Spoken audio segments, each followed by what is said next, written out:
앞에 감사합니다. 지난 해를 돌아보면 모든 것이 하나님의 은혜였던 것을 우리는 고백할 수밖에 없지요.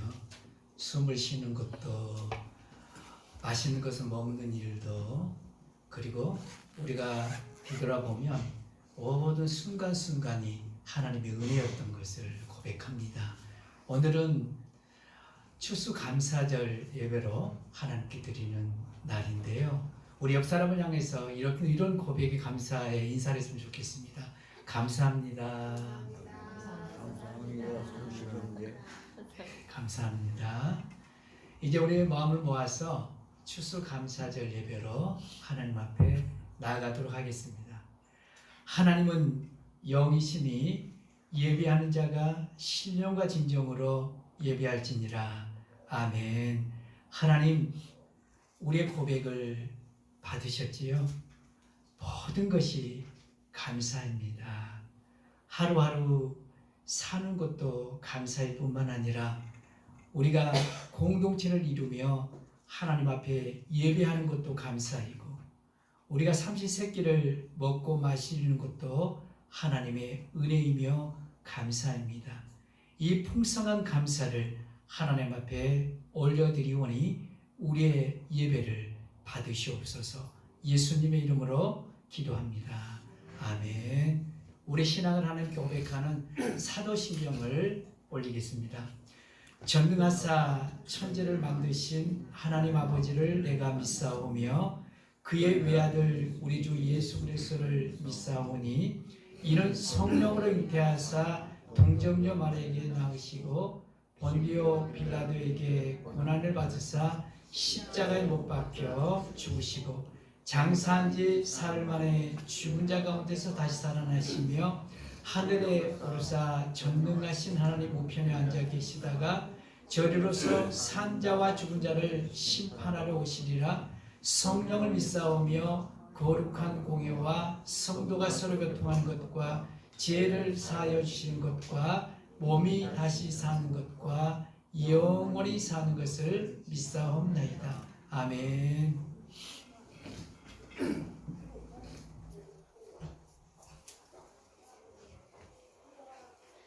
할렐루야. 높은 가을만큼 단풍도 예쁘고 하늘도 예쁩니다. 우리 하나님 앞에 마음껏 또 감사의 찬양을 올려드렸으면 좋겠습니다. 요 앞에다가 반주를 좀 감사합니다.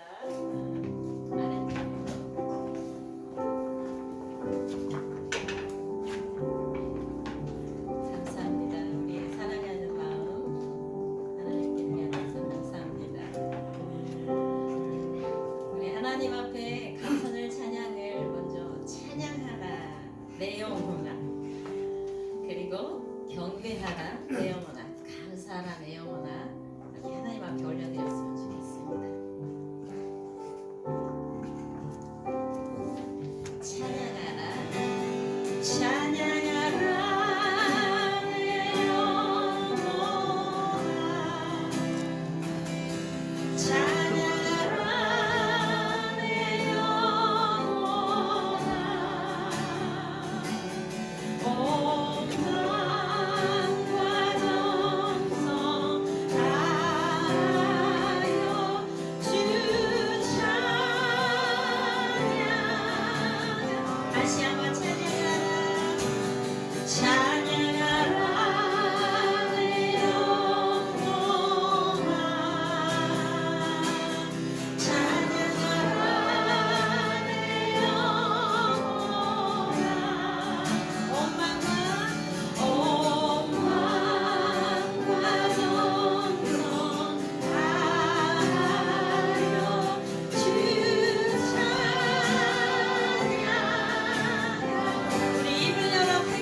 시대에 창세전에 지었다고 말씀하십니다. 믿으시나요? 네, 우리가 그 하나님께서 창조하신 그 뜻대로 살아가지 못함에도 불구하고 우리를 사랑하시고 불러주시고 또 의롭다 하시고 영화롭다 하십니다. 그래서 우리가 깨닫지 못했었는데 나의 존재가 어떤 존재인지를 고백하며 서로 축복하는 찬양을 하나님 앞에 올려드리겠습니다. 감사해요. 깨닫지 못해서.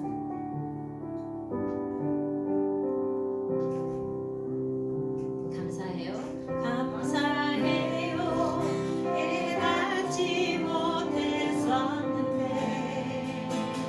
내가 얼마나 소중한 존재라는 걸 태초부터 지금까지 하나님의 사랑이 항상 날 향하고 있었다는 걸 고마워요.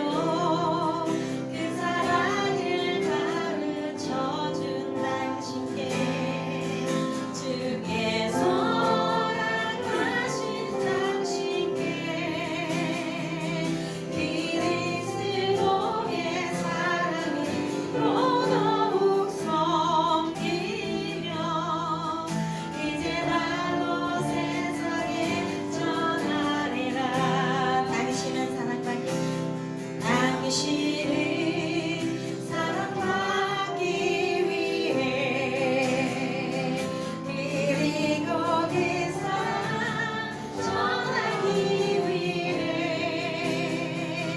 주께서 택하시고 이 땅에 심으셨네. 또 하나의 열매를 만나시며 한 번만 더 다시요. 감사해요. 깨닫지 못했었는데 내가 얼마나 소중한 존재라는 걸 태초부터 지금까지 하나님의 사랑이 항상 날 향하고 있었다는 걸 고마워요. 그 사랑을 가르쳐준 당신께 주께서 허락하신 당신께 그리스도의 사랑으로 더욱 섬기며 이제 나도 세상에 전하리라. 당신을 사랑받기 위해 그리고 그 사랑 전하기 위해 주께서 택하시고 이 땅에 심으셨네. 또 하나의 열매를 바라시며 옆사람 당신은 사랑받기 위해 그리고 그 사랑 전하기 위해 주께서 택하시고 이 땅에 심으셨네. 또 하나의 열매를 바라시며 아멘. 우리의 감사가 좀 풍성했으면 좋겠습니다. 너무 잘 되는 것만 감사하는 것이 아니라 모든 상황 속에서 하나님께 감사하다고 고백하는 우리의 신앙이 되었으면 더 좋겠습니다. 우리 날 구원하신 주 감사 찬양 올리겠습니다. 가사 하나하나에 마음을 실어 찬양하겠습니다.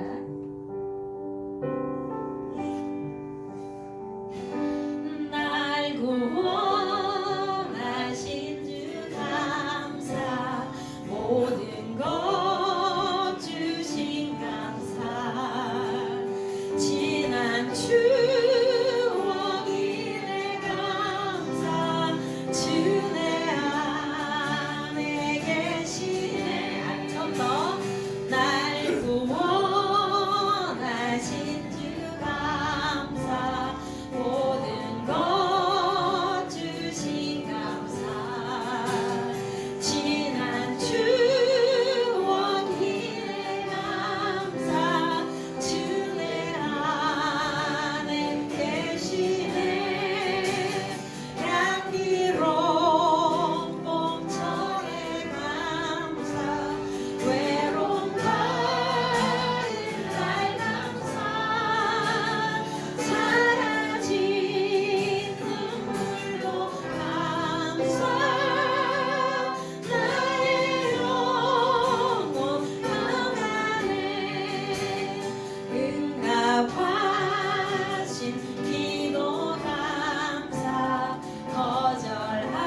것 주심에 감사한다고 찬양은 하였어도 우리의 깊은 속삭임은 네가 감사할 게 뭐가 있어? 너 아프잖아. 너 되는 일 없잖아. 이렇게 속삭입니다. 이것은 성령님이 주신 마음이 아님에도 우리가 속고 또 속아서 감사할 줄 몰랐습니다. 하나님, 이 감사절에 다시 한번 우리를 따스하게 만져주십시오. 우리가 기쁨도 감사하고 슬픔도 감사하고 모든 상황 속에서 감사하는 사람으로 서기 도와주십시오. 그렇게 한번 감사 못하는 나와 감사할 수 있게 해달라고 먼저 개인이 하나님 앞에 기도하겠습니다. 아버지, 모든 것이 하나님의 은혜며 하나님께 감사합니다.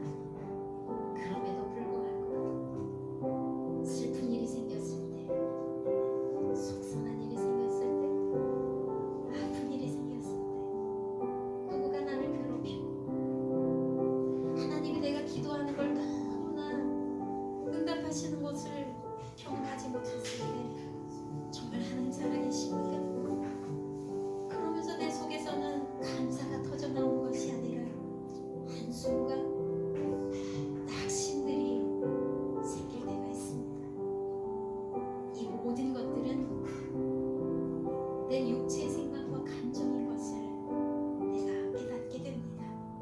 정말 성령님이 주신 것은 사랑과 기쁨과 감사입니다. 응답한 거 못 받았다 할더라도 우리가 오래 참음을 할 수 있는 것도 성령님이 주신 열매입니다. 바로 얻기는 내가 모든 상황 속에서 부르짖는 감사의 사람으로 살아갈 수 있기를 소원합니다.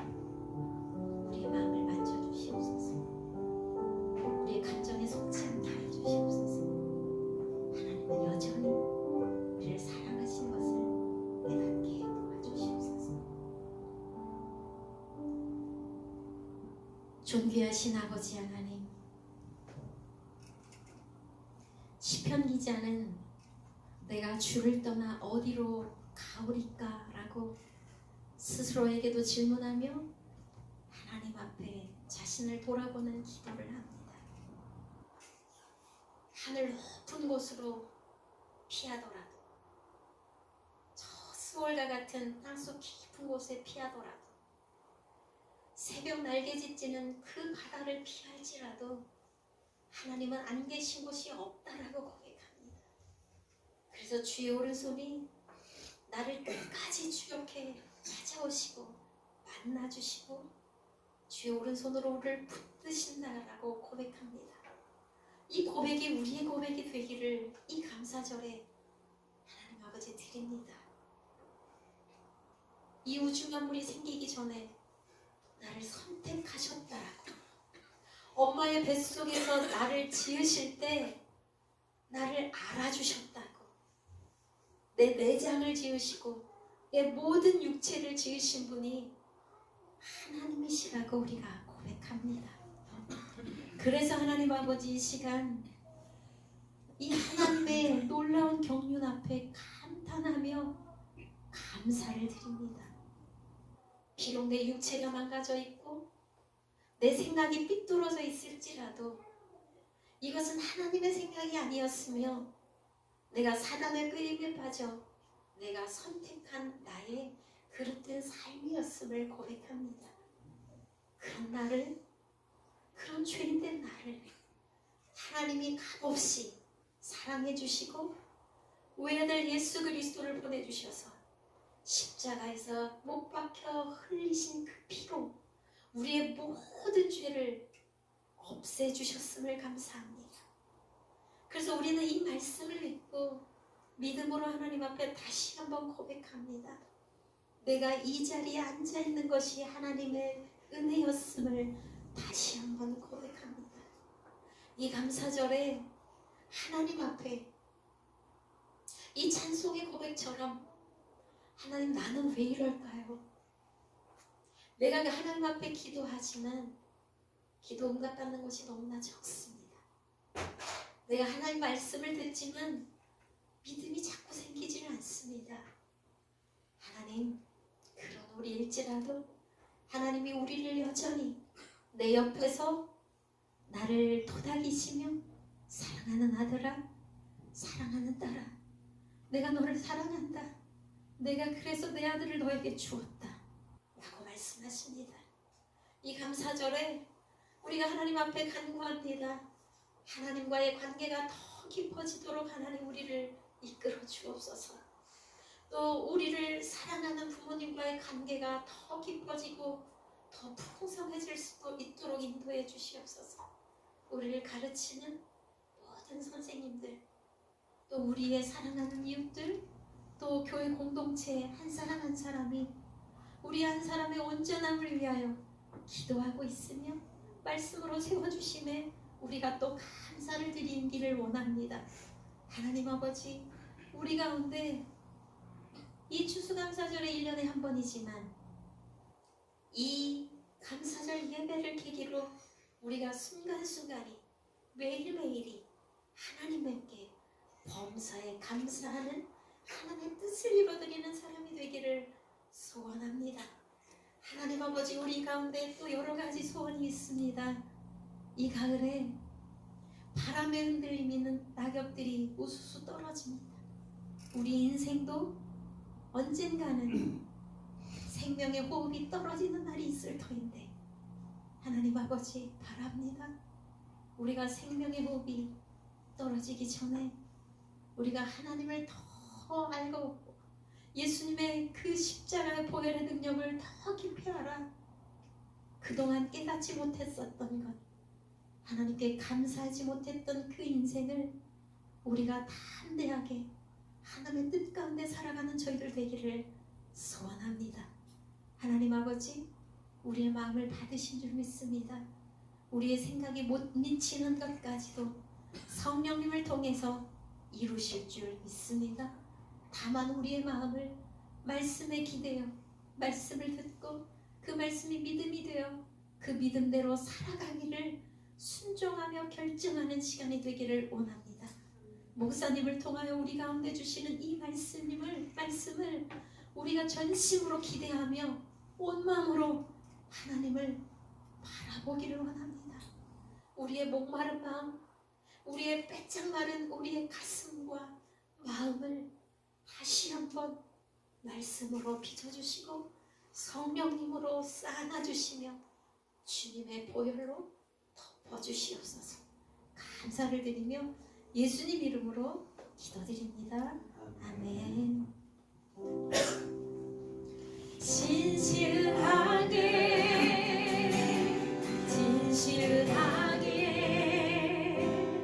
거룩하게 살게 하소서. 진실하게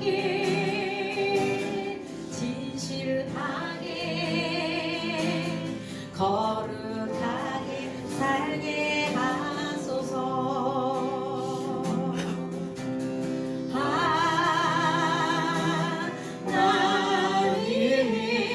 하나님, 나의 마음 만져주소서. 나의 영혼 새롭게 하소서.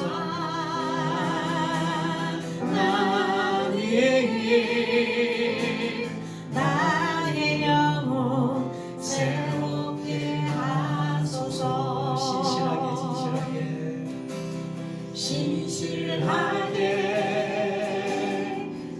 진실하게 거룩하게 살게 하소서. 거룩하게 살게 하소서. 우리 마음을 다하여 한 번 더 고백하십니다. 진실하게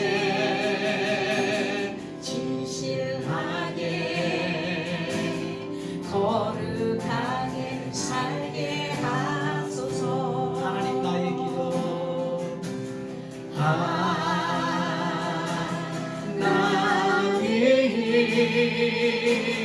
나의 기도 들어주소서.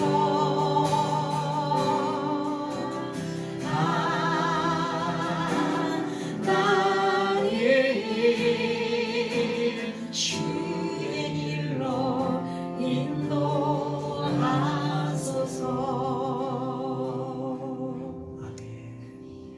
하나님 아버지, 여호와께 감사하라.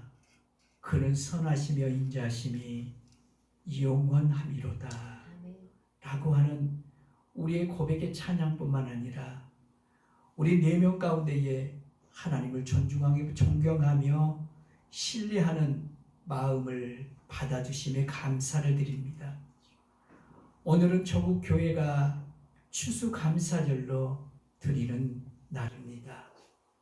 우리 진주 나들목교회 안에도 어린 유주로부터 우리 이재영 어르신에 이르기까지 함께 이곳에서 예배합니다. 하나님, 뒤돌아보면 모든 것이 하나님의 은혜였고 이것이 우리들의 고백 안에는 감사입니다 라고 합니다.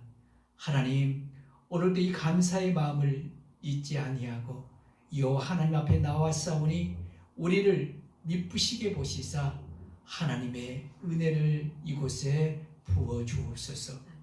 모든 것이 하나님께로부터 왔사오니 모든 것을 하나님께 드립니다 라고 하는 우리의 고백처럼 또 우리가 하나님 앞에 올려드리는 예물이 있나이다. 하나님, 한 주간도 아니 한 달도 1년도 모두가 하나님의 주권 안에서 우리를 이끌어 오신 하나님의 은혜의 산물이 오니 우리가 올려드린 하나님 앞에 감사의 예물을 받으시옵소서. 또 더불어 하나님 아버지, 오곡백과 모든 추수의 계절을 하나님께 주셨다라고 하는 의미 가운데 오늘 또 하나님 아버지 열매와 또 하나님 공부를 하나님께 올려드리는 손길이 있습니다. 하나님 아버지, 이 감사가 또 다른 감사를 불러옴이 되게 하여 주실 뿐만 아니라 우리가 이것을 풍성하게 나누기를 원합니다. 이 나눔을 통하여 한 생명을 구원하는 예물이 되어지고 물질이 되어지고 우리의 소유가 되어지도록 은혜 입혀 주옵소서. 더불어 하나님, 이 가을에 우리 사랑의 지체들 입술을 통하여 여호와께 구하고 찾고 두드렸던 것들이 있었습니다. 하나님, 풍성하게 이루어 주시되 100배, 60배, 30배의 결실로 체험되게 하옵소서. 예수님의 이름으로 기도드립니다. 아멘. 함께 하실 하나님 말씀은요, 히브리서 13장입니다. 히브리서 13장 1절로 2절 그리고 16절 말씀을 우리 다 같이 일어나셔서 주의 말씀을 합독해서 큰 목소리로 읽도록 하겠습니다. 히브리서 13장 1절, 2절 그리고 16절 말씀입니다. 우리 함께 읽을까요? 시작. 형제 사랑하기를 계속하고 손님 대접하기를 잊지 말라. 이로써 우리 중에 천사들을 대접한 이들이 있었느니라. 오직 선을 행함과 서로 나눠주기를 잊지 말라. 하나님은 이 같은 제사를 기뻐하시느니라. 우리 한 번 더 읽어볼까요? 시작. 형제 사랑하기를 계속하고 손님 대접하기를 잊지 말라. 이로써 그지 중에 천사들 대접한 이들이 있었느니라. 오직 선을 행함과 서로 나눠주기를 잊지 말라. 하나님은 이 같은 제사를 기뻐하시느니라. 아멘. 오랜만에 저희 교회 주보에 글을 한 편 쓰게 되었습니다. 이 맛에 목양합니다 라고 하는 제목의 글이지요. 이 글을 쓰게 된 소재가 이렇습니다. 저와 여러분이 지난 주일 강구를 기억하시죠? 제가 설교 후에 이런 강구를 드렸습니다. 여러분, 오는 주일이 추수감사주일입니다. 제 뒤에 붙어있는 추수감사절 프랭카드 밑을 보십시오 라고 했었지요. 무엇이 놓여있는지요? 노랗게 익은 호박 5덩어리입니다. 이번 추수감사절에는 이웃과 나눔하는 감사 예배를 드리고 싶습니다.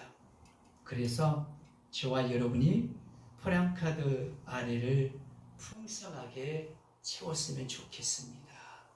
쌀, 과일, 채소 무엇이든지 조금씩만 가져오셔서 하나님께 드리는 감사 예배 후에 이웃과 함께 나눴으면 좋겠습니다. 라고 하는 차트 긴 광고였습니다. 이 광고가 나간 후 다음 날입니다. 그러니까 월요일 오후 2시쯤입니다. 45인승 빨간 버스에 찾아가는 교회라고 하는 이름을 달고 어디든 찾아가서 사역하는 목사님 부부입니다. 버스를 개조해서 차 안에서 먹고 자고 씻으며 칼갈이 장비를 싣고 봄, 여름, 가을, 겨울 도서, 산간, 벽지 도시 어디든지 달려가 무료로 칼을 갈아드리며 복음을 전하는 부부인데 한 분은 목사님, 한 분은 장로님이십니다. 그런데 목사님으로부터 전화가 온 것이지요. 추수감사절에 나눔할 수 있는 쌀을 보내겠다라고 말씀하시며 교회 계좌번호를 보내달라고 하는 요청이었습니다. 순간 감동이며 감격이었습니다. 그래서 혼잣말로 이렇게 해내었습니다. 이 맛에 목양을 하는구나. 저희 교회가 맞이하는 7번째의 추수감사절을 앞두고 몇 주 전부터 이런 생각을 갖게 되었습니다. 이번 추수감사절 예배에서 전하게 될 말씀을 무엇으로 정할까? 그리고 이번 추수감사절에는 그 말씀 가운데서 어떤 의미를 담아내는 말씀을 준비할까를 골똘히 생각하며 또 묵상하며 하나님 앞에 은혜를 구하는 중이었습니다. 그 중에 떠올려졌던 말씀이 오늘 본문의 말씀입니다. 이 말씀을 택하다 보니 의미 또한 너무나 쉽게 다가오게 되었습니다. 그것은 다름 아닌 하나님이 기뻐하시는 추수감사절, 따라서 오늘 추수감사 예배로 나아가는 저희 공동체 가운데 하나님은 무엇을 가장 기뻐하실까를 생각하게 되었고, 이 말씀 안에 하나님이 정말 기뻐하는 추수감사절의 의미가 담겨 있구나 라고 하는 것을 보게 되었습니다. 오늘 본문은 이렇게 시작됨을 보게 됩니다. 1절과 2절 말씀 우리 같이 함께 읽겠습니다. 시작. 형제 사랑하기를 계속하고 손님 대접하기를 잊지 말라. 이로써 부지 중에 천사들을 대접한 이들이 있었느니라. 함께 읽었던 말씀에서 두 개의 동사가 차례로 등장하는 것을 엿볼 수 있지요. 1절 그리고 2절의 말씀에서입니다. 여러분, 무엇과 무엇에서 우리가 움직임이 있는, 행함이 있는 동사를 볼 수 있는가요? 형제 사랑하기를 계속하고, 그 다음에 온 동사가 뭡니까? 손님 대접하기를 잊지 말라. 여러분, 이렇게 행하는 동사는 단회적인가요? 아니면 지속적인가요? 그렇지요. 단회적인 동사가 아니라 지속적인 동사입니다.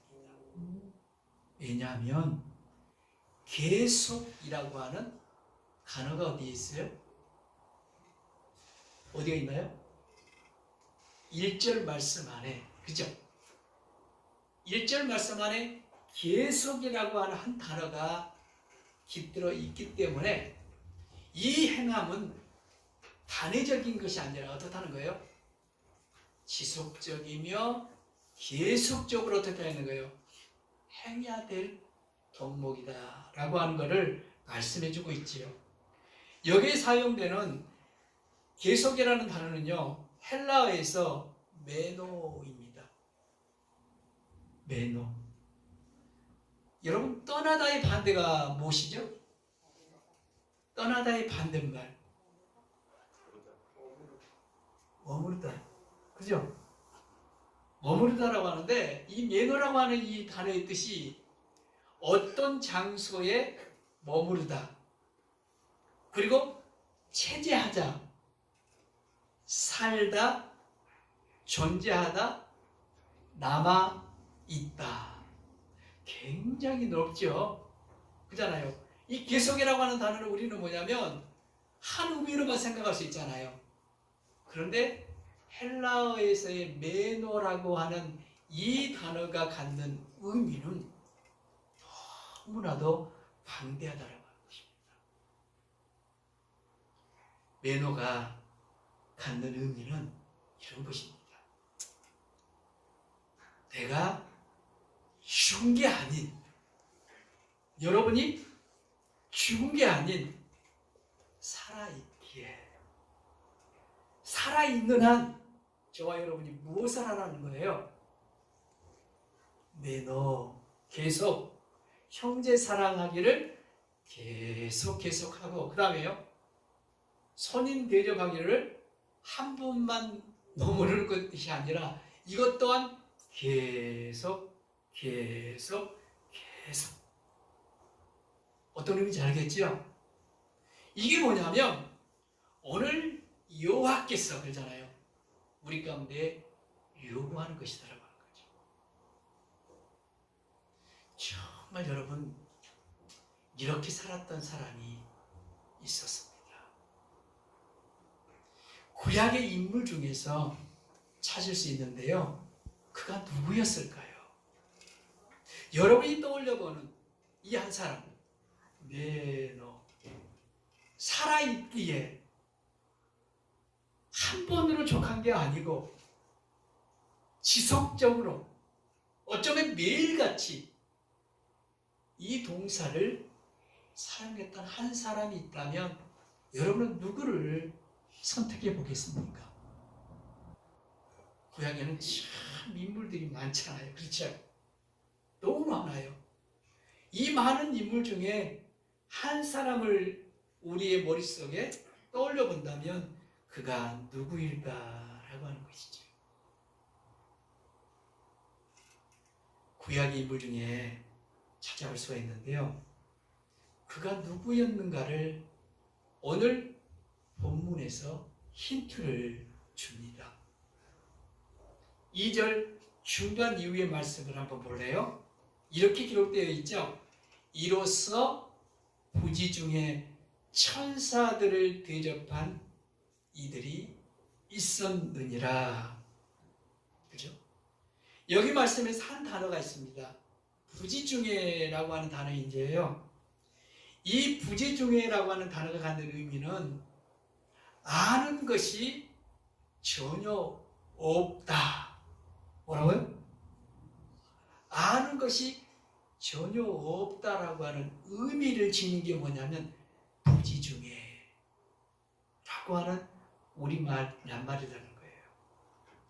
좀 더 쉽게 풀이한다면 이런 것입니다. 내일 해왔던 것처럼 오늘도 이 일, 손님 대접하는 일을 했었는데 그 손님이 누구인지를 모르고, 이 말이거든요. 굉장히 의미가 깊잖아요. 여러분, 저와 여러분은 사람을 접대할 때 주로 어떤 사람을 접대하나요? 내가 아는 사람, 그렇죠? 내게 뭔가 유익이 될 만한 사람, 내가 나중에라도 그분에게 어때요? 도움을 받을 수 있는 사람. 맞아요, 틀려요? 내게 무언가 유익이 담겨질 만한 사람. 이 사람들을 우리는 어떻게 하죠? 접대하고 초대하고 초청하는 일이잖아요. 그런데 이곳에서의 부지중이라고 하는 것은 뭐냐면 내가 전혀 모르는단 말이에요. 전혀 모르는 사람, 모르는 중에라고 하는 의미단 말이에요. 우리 청소년들이 한번 답해 볼래요? 전혀 아는 것 없이 손님을 접대했는데 그 손님이 누구예요? 여기 기록되어 있네. 천사예요. 2절 말씀에 누구? 천사예요. 그렇죠. 천사란 말이에요. 천사. 그렇다면 부지 중에 잘 들어보세요. 천사들을 대접했던 이들에게 무엇인가 좋은 일이 있지 않았을까요? 좋은 일이 있었습니다. 그가 누구였는지 우리 한번 만나볼래요? 창세기 18장 말씀인데요. 길어서 이것도 자를 수가 없어요. 자르다 보면 우리 생각이 벗어날 수밖에 없어서 조금 길지만 작은 글씨로 이렇게 기록해 보았는데요. 저 뒤에 우리 김하수 성도님 보이나요? 잘 안 보이죠? 죄송한데 그래서 우리 옆 사람이 좀 크게 읽어주시면 좋겠는데요. 좀 길기는 하지만 1절에서 11절 말씀 저와 함께 한 절씩 교독해서 읽었으면 합니다. 처음부터 끝까지 읽다 보면 서로의 또 말이 안 맞을 수가 있으니까 제가 1절, 여러분이 2절 다소곳하게 주거니 받거니 하면서 읽되 이 내용을 여러분의 머릿속에 한번 담아놓으면서 읽으시기 바랍니다. 아셨죠? 제가 먼저 읽을게요.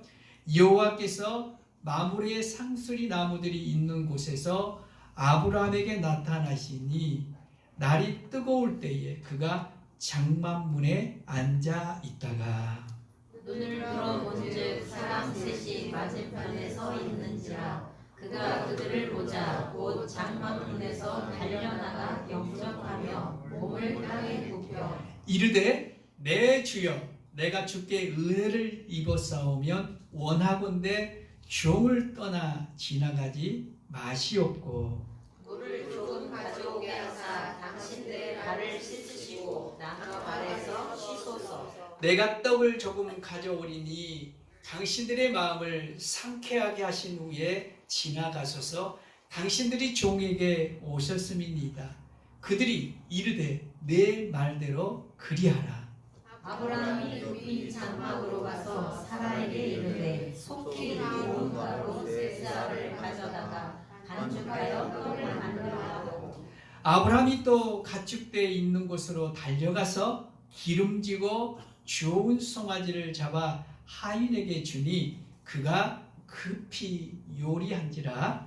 아브라함이 엉킨 젖과 우유와 하인이 요리한 송아지를 가져다가 그들 앞에 차려놓고 나무 아래에 모셔놓으매 그들이 먹으니라. 그들이 아브라함에게 이르되 내 아내 사라가 어디 있느냐? 대답하되 장막에 있나이다. 그가 이르되 내년 이맘때 내가 반드시 내게로 돌아오리니 내 아내 사라에게 아들이 있으리라 하시니 사라가 그뒤 장막문에서 들었더라. 우리 11절 말씀 함께 읽겠습니다. 아브라함과 사라는 나이가 많아 늙었고 사라에게는 여성의 생리가 끊어졌는지라. 아멘. 여러분 지금 이곳에 누가 등장하는지 등장인물을 좀 나열해 보고자 합니다. 1절을 먼저 볼까요? 1절 말씀에 보니 누가 등장을 하지요? 여호와가 등장하고 또 누가 등장하죠? 아브라함이 등장합니다. 2절 말씀에 아브라함이 눈을 들어 본즉 누가 보이지요? 누가? 사람 셋. 그렇죠. 사람 셋. 사람 셋. 자, 근데 여기서 보세요. 이 사람 셋은요, 구체적으로 누구였을까요? 누구 같아요, 여러분? 이 사람 셋으로 이렇게 나타나는데, 그가 누구냐면, 하나님과 천사들입니다. 그러니까, 아브라함의 눈에 비춰진 이 사람이 한 분은 누구라는 거예요? 하나님이셨고, 두 사람은 천사였다라고 하는 거죠. 자, 이 내용을 좀 더 후에 풀어줄게요. 그리고 6절과 7절에 누가 등장하지요? 6절에서는 사라가 등장하고, 보이나요? 이름 보이죠? 7절에는요, 다수의 사람들이니까 종들 그러잖아요. 종들이 등장합니다. 이런 이야기입니다. 하루는 하나님께서 천사 둘과 아브라함이 살고 있는 마므레의 상수리 나무 아래 오셨죠. 이때에 장막문에 걸터 앉아 있던 누구의 눈에 세 사람이 보였냐면 아브라함의 눈이었습니다. 아브라함은 벌떡 일어나 이 세 사람을 향하여 달려가 이들을 맞이합니다. 아브라함은 이들이 누구인지 전혀 몰랐습니다. 제가 뭐라고 했어요? 아브라함은 이들이 누구인지를 알았다 몰랐다요? 전혀 몰랐다는 거예요. 그런데 제가 조금 전에 이 세 사람이 누구였다고 말했나요? 한 분은 하나님, 두 사람은 천사. 그런데 왜 아브라함은 이들이 누구인지를 몰랐을까요? 그것은요, 하나님과 천사가 누구의 모습으로 오셨기 때문에, 그렇지요, 사람의 모습으로 오셨기에 몰랐다라고. 하나님의 아들 예수님은 누구의 모습으로 온 거죠? 그분 또한 사람의 모습으로 왔단 말이에요. 맞죠? 그런데 유대인들은 몰랐지만 오늘을 살아가는 저와 여러분 뭐 하는 거예요? 알았다라고 하는 거죠. 그죠? 그런데 여기에서 아브라함은요, 도저히 이 세 사람이 누구인지를 몰랐단 말이에요. 아브라함에게는 누구인지는 몰라도 별 의미가 없는 거예요. 그가 누구이든. 왜일까요? 여기서 아브라함의 멋진 행위를 보는 거죠. 형제 사랑하기를 뭐랬어요? 계속하고, 손님 접대하기를 뭐 하는 거예요? 잊지 말라. 다시 말을 하면 아브라함이 세 사람을 맞이하면서도 그가 누구인지를 아랑곳하지 않았다라고 하는 걸 뭘 의미하는 건가요? 내게 유익이 되든 유익이 되지 않든, 나를 높여주든 나를 무시하든, 내가 그 사람을 통하여 이익이 되든 손해가 되든 이것 아랑곳하지 아니하고 뭐 했다는 거예요? 여호와의 말씀 안에서 뭐 했다는 거예요? 순종했다라고 하는 거예요. 굉장히 의미 있는 내용이죠, 그죠? 우리가 다른 점이 이거잖아요. 우리는 알고 적대하는데 이 아브라함은 뭐예요? 전혀 아랑곳하지 아니하고 그 손님을 접대했다는 거죠. 아브라함에겐 말씀의 순종이었습니다. 오늘도 여전히 이 일을 실천하며 살아가고 있는 아브라함을 우리는 두 눈을 통하여 목도하고 있는 중입니다. 이렇게 손 대접하게 인색하지 않았던 아브라함은요, 부유한 사람입니다. 우리 두 눈에 가득히 보여지기 때문이지요. 5절에서 7절 말씀이 그의 넉넉한 삶의 환경을 우리는 엿볼 수가 있는 거거든요. 볼래요? 내가 떡을 조금 가져오리니 당신들의 마음을 상쾌하게 하신 후에 지나가소서. 당신들이 종에게 오셨음이니이다. 그들이 이르되 내 말대로 그리하라. 아브라함이 급히 장막으로 가서 사라에게 이르되 속히 고운 가루 세 서알을 가져다가 반죽하여 떡을 만들라 하고 7절에 보십시오. 아브라함이 또 가축대 있는 곳으로 달려가서 기름 주고 좋은 송아지를 잡아 화인에게 주니 그가 급히 요리한지라. 여러분, 이쯤 되면요, 아브라함은 어떤 분류의 사람 같습니까? 아주 부유한 사람입니다. 맞죠? 성경이 말하는 복을 받은 사람이지요. 여러분, 성경에서 말하는 복은요, 세 가지를 이야기합니다.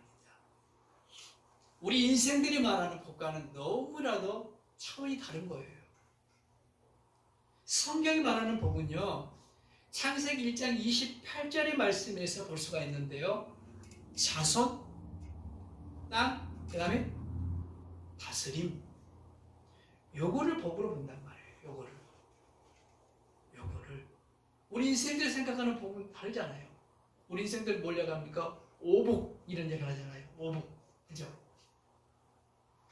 하나님이 말씀하는 이 복과 우리 인생들이 추구하는 복이 너무나 다르다는 거예요.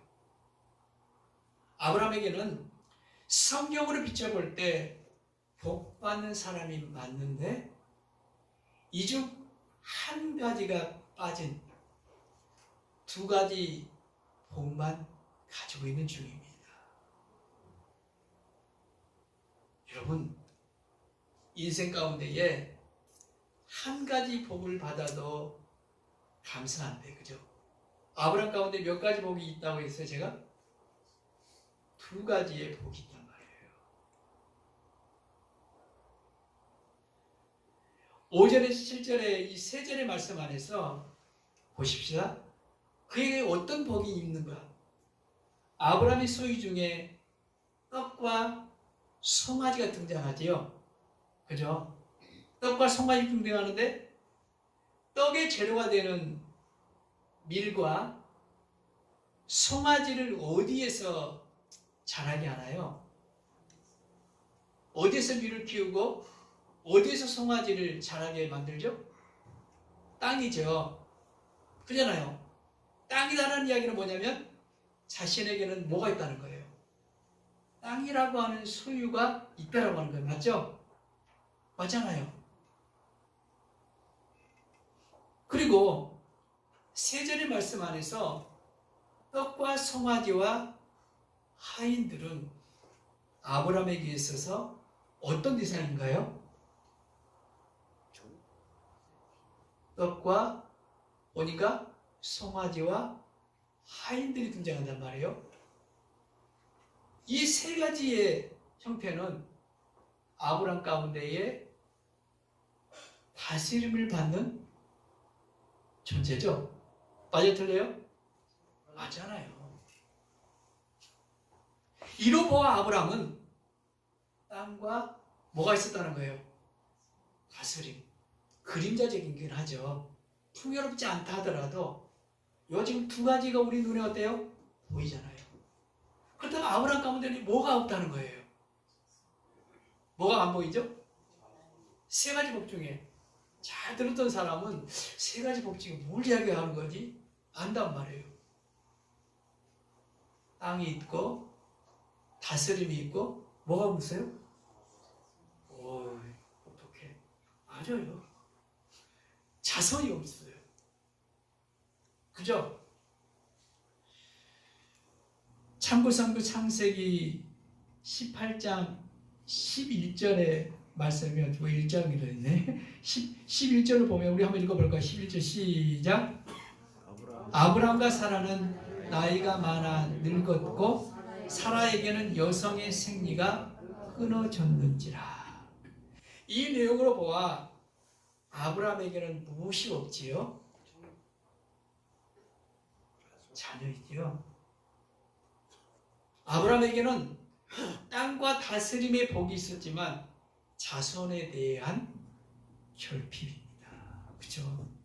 자손에 대한 결핍이에요. 중요한 거는 그럼에도 불구하고 이게 중요한 부분이에요. 그럼에도 불구하고 그의 마음이 변개치 아니하고 매일같이 어땠다는 거예요? 형제 사랑하기를 계속하고. 그리고 뭐예요? 손님 접대하는 것을 잊지 않았다라고 하는 거죠. 따라서 우리 기독교는요, 여러분, 순종을 우선합니다. 그래서 하나님은 순종하는 이에게 복을 주시는 분이십니다. 이럴 때는 뭐 해야 될까요? 아멘. 자, 제가 확인해 드릴게요.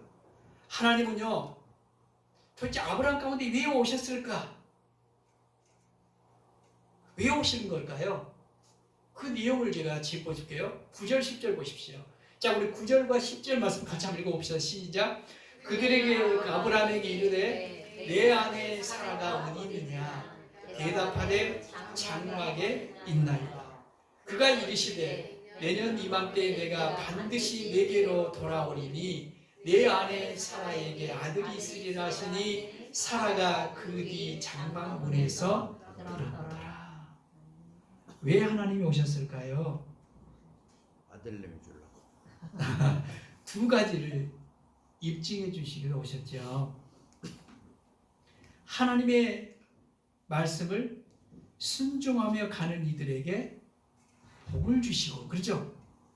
복을 주시기에 오셨으며 순종하는 이들 가운데는 반드시 복이 임한다라고 하는 것을 우리 가운데 가르쳐주고 있는 것이죠. 그렇죠? 따라서 아브라함 가운데 복이 임했습니다. 도무지 생물학적으로는 자녀를 가질 수 없는 부부임에도 불구하고 하나님은 내년 이맘때에 아들이 있을 것이라고 하셨던 말씀대로 아들을 얻게 되었습니다. 그 아들의 이름이 누군가요? 이삭입니다. 그렇죠? 아브라함의 자손은 여기에 끝이 아니었죠. 아브라함 가운데는 손자가 있었어요. 그 손자의 이름이 야곱이에요. 그리고 에서죠. 야곱과 에서는, 에서와 야곱은 쌍둥이 형제였잖아요. 그죠? 그런데 이 야곱은요, 12 아들을 얻게 됩니다. 다시 그들은 애굽 땅에서 몇 년을요? 430년을 살면서 200만이라고 하는 자손을 번성하여 이스라엘이라고 하는 나라를 이루었습니다.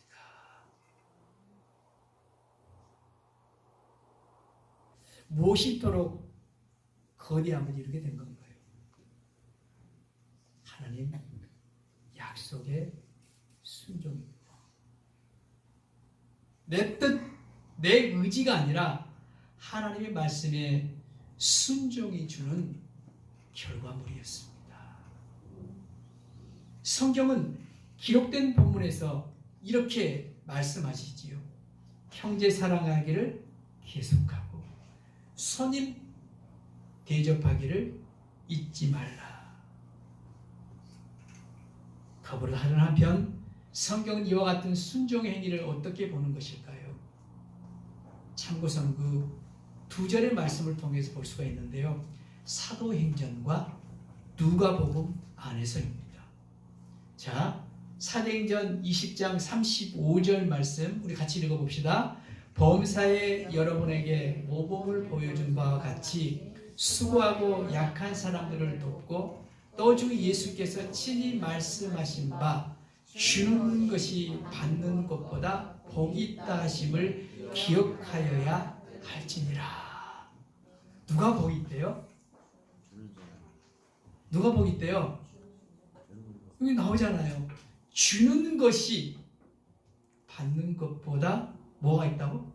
복이 있다 하심을 기억하여야 하리라. 기억하리라. 우리만 기억한 게 아니라 지금 누가 기억하고 있다는 거예요? 하나님이 기억하고 있다라는 거예요. 그러니까 뭐냐면 내가 누군가에게 주는 것이 복이 있지 받는 것을 복이 있다라고 하지 않아요. 근데 우리는 어떠합니까? 반대잖아요. 주는 것이 복이에요. 받는 것이 복이에요. 실제로. 받는 거. 그래. 나도 그래. 저도 그렇단 말이에요. 그런데 성경을 보니 뭘 따라야 될까요? 주는 거죠. 맞아요? 틀려요? 맞아요, 여러분. 주는 거단 말이에요. 줄 때에 생물학적으로 이루지 못했던 걸 누가 이룬 거예요? 여호와께서 생리가 끊긴 그 가정 안에 버젓이 뭘 줬어요? 아들을 줬단 말이에요. 이게 하나님의 능력의 역사단 말이죠. 그러가 더불어 누가복음 6장 38절 말씀을 한번 읽어봅시다. 시작. 주라 그리하면 너희에게 줄 것이니 곧 후이 되어 누르고 흔들어 넘치도록 하여 너희에게 안겨주리라. 너희가 헤아리는 그 헤아림으로 너희도 헤아림을 도로 받을 것이니라.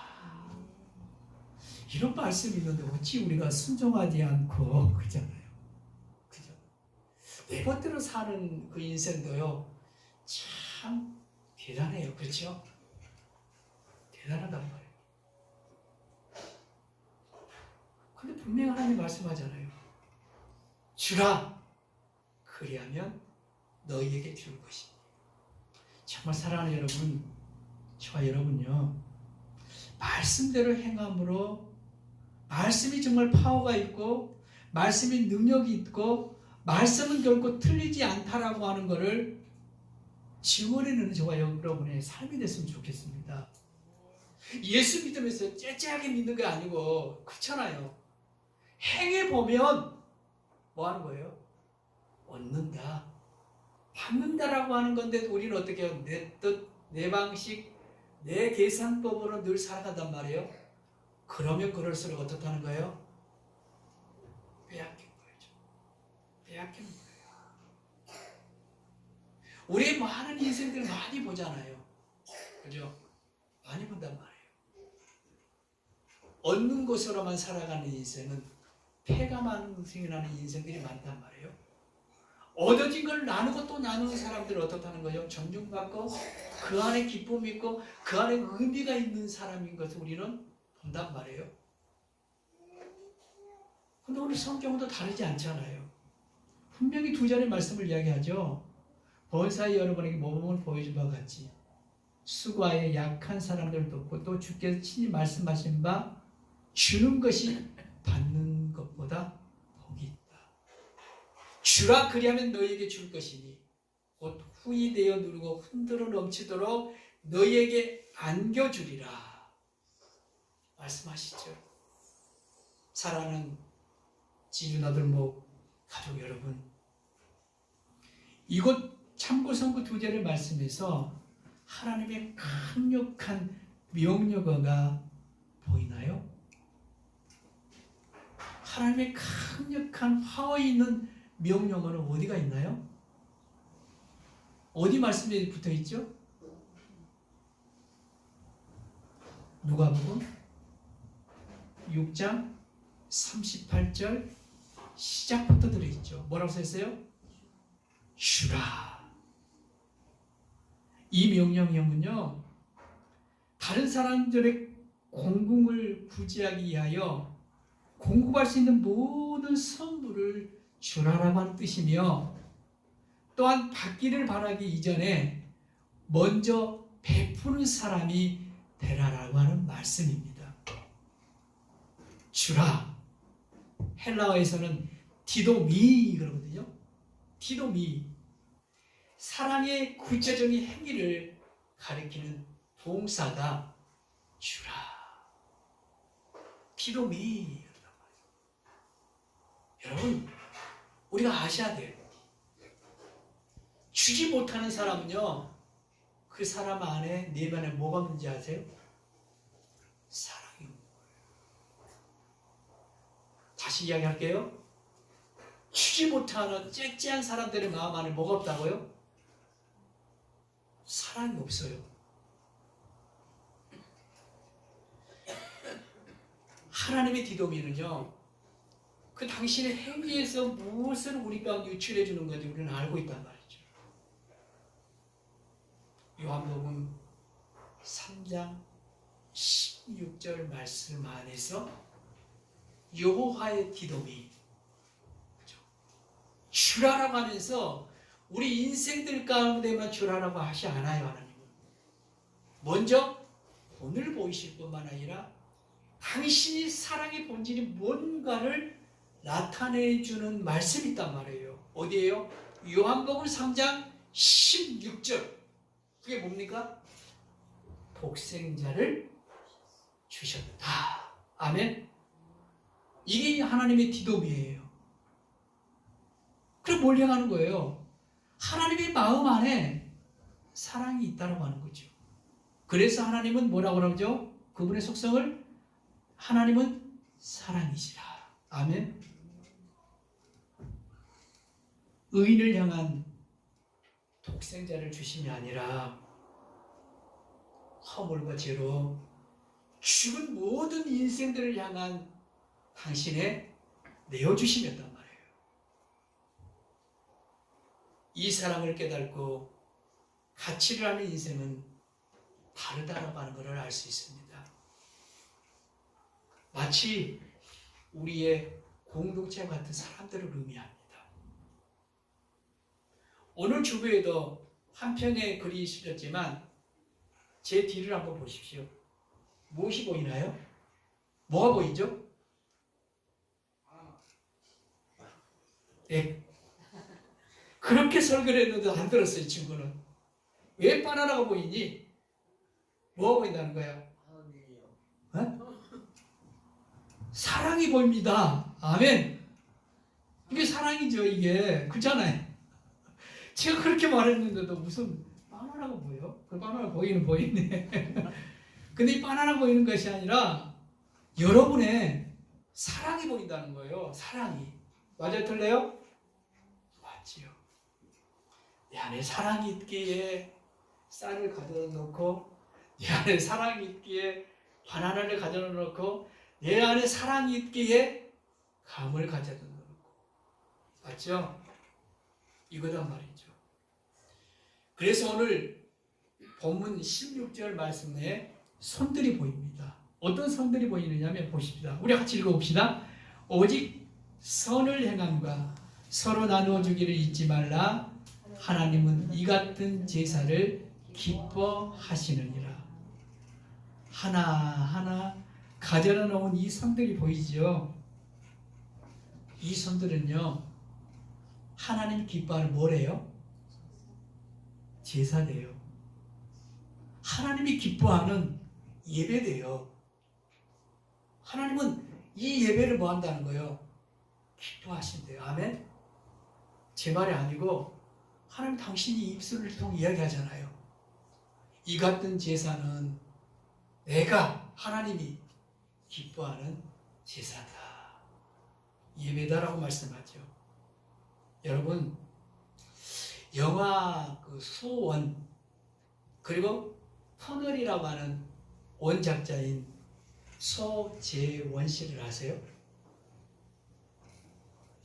저도 터널을 봤거든요.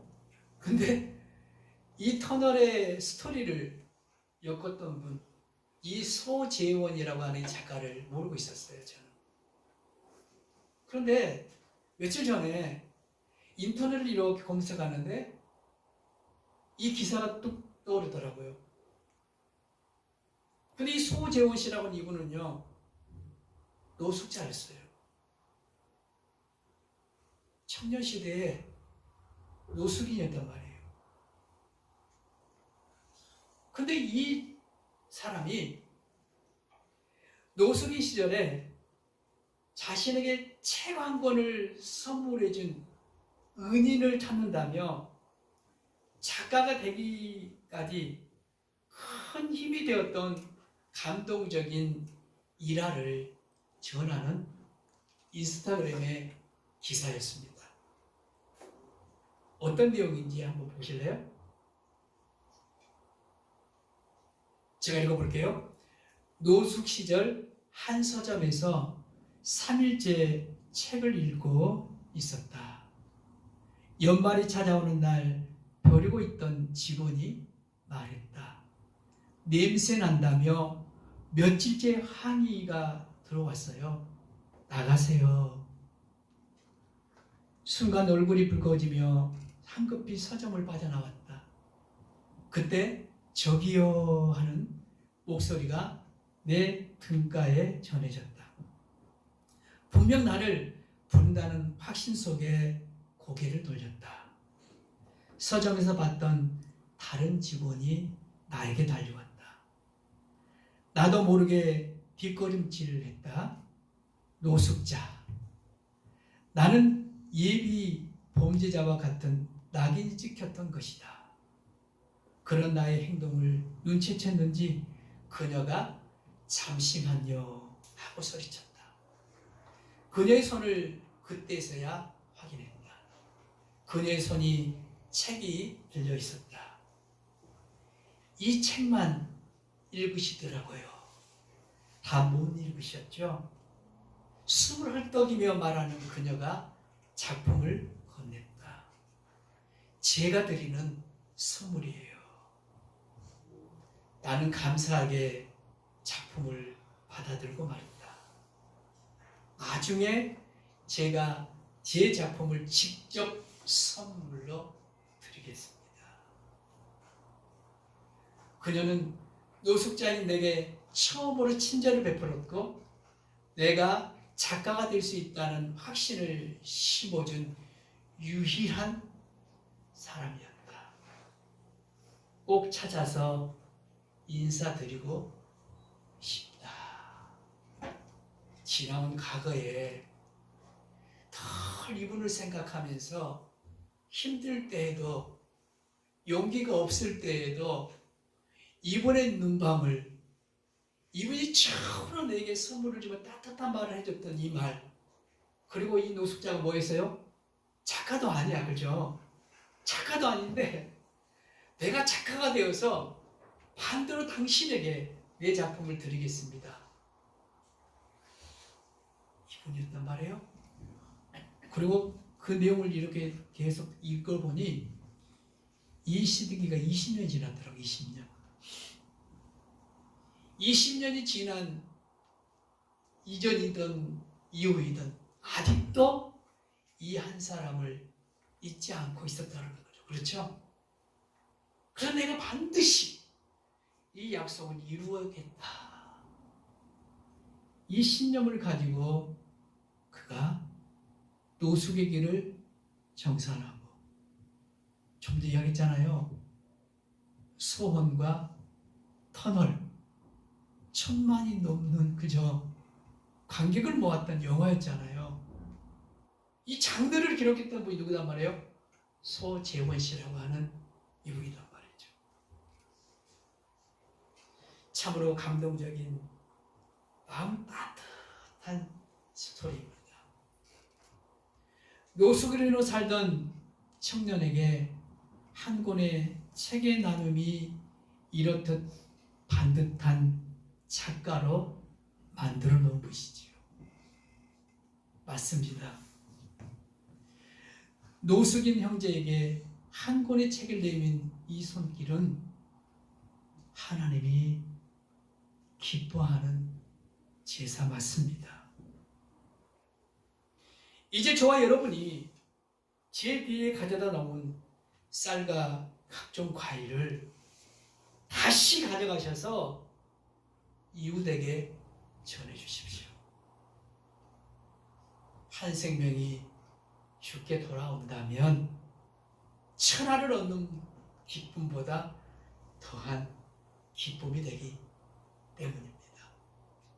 그래서 오늘은 우리 공동체가 하나님께 올려드리는 추수감사절 이 예배를 하나님이 기뻐 받으시는 제사입니다. 아멘. 아멘. 우리 기도하십시다. 사랑하는 여러분, 결코 성경은 틀리지 않습니다. 오늘 우리는 그 한 가지를 실천했잖아요. 지난주 강구가 나갈 때 우리는 마음을 모아서 작은 것이지만 이렇게 풍성하게 하나님 앞에 드림이 되었습니다. 하나님은 손 대접하는 것, 형제 사랑하는 것, 나눔하는 것, 이것을 기뻐하는 예배다라고 말씀하셨습니다. 우리 진주아들 목회도 지나온 7번의 추수감사절 예배가 있었습니다. 그런데 어쩌면 7번째 맞이하는 이 감사 예배를 통하여 진정한 감사가 무엇이고 하나님이 기뻐하는 제사가 무엇인지를 오늘 저와 여러분의 손길을 통하여 확인시켜 주셨습니다. 그래서 하나님, 우리가 즐거운 마음, 기쁜 마음으로 가지고 왔사오니 이거를 또 다른 사람에게 돌려주게 하소서.